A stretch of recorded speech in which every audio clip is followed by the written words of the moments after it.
Hello everyone, thank you so much for joining me on my very first video from JD Scale Models. I'm JD. I'm going to be taking you through these videos, showing you some of my techniques, some of my tricks, some of the methods I've learned. I just want everyone to be aware that I by no means consider myself an expert, which means in these videos you will be seeing me make mistakes. I will not be trying to hide them. In fact, I'm going to point them out to make sure that you all can avoid doing the same thing.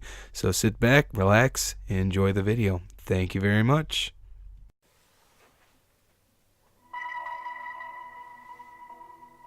So for my first kit, I thought I'd start with something simple, a nice, easy Tamiya kit. This is the 1966 Volkswagen Beetle 1300. As always with the Tamiya kits, you get some great artwork, some great reference photos. Make sure everything goes where it belongs. Make sure you get all those little details just the way they need to be.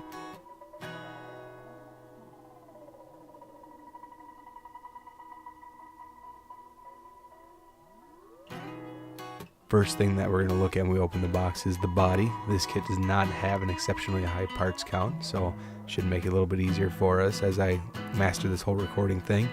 The body, as always with Tamiya kits, is absolutely fantastic. No real issues. There are a couple of mold lines. It is a little hard to distinguish the mold lines from the proper body lines, so I do have to refer to the box a few times to see what should be there and what should not, to make sure we don't take off anything we don't want to.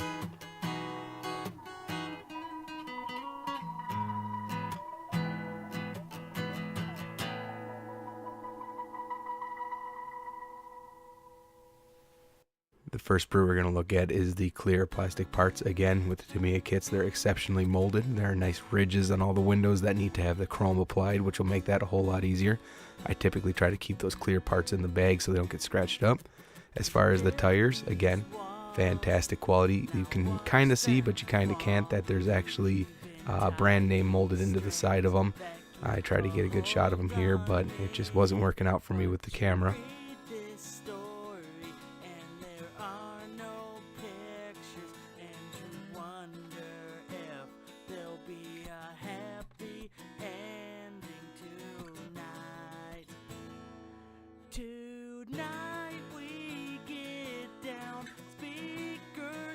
And our next sprue has got the hood and the trunk and several of the interior components, door panels, stuff of that nature. Again, everything looks great, no real issues, really no mold lines on them that need to be addressed. So it should be pretty much prime paint and move on.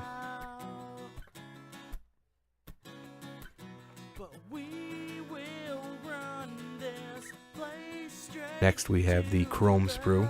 Now on a lot of kits, especially the Revell kits, I'll strip these off and redo them because the chrome does look a little fake. On the Tamiya kits it's usually not so bad, so I'm going to leave them on this particular kit and not bother redoing them.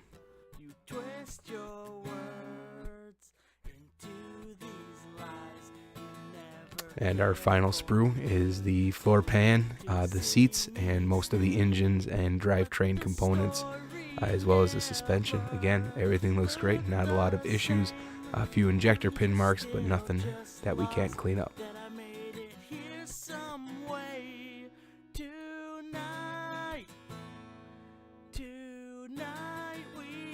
And finally we have the instructions. I know a lot of the more veteran builders don't really like to refer to them.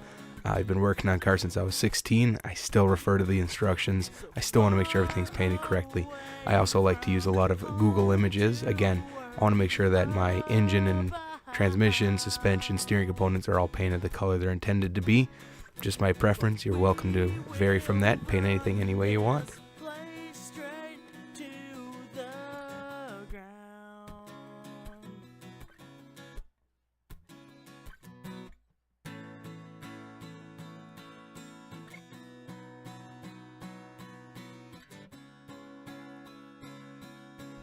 So I'd like to thank you for joining me on my first ever YouTube modeling video.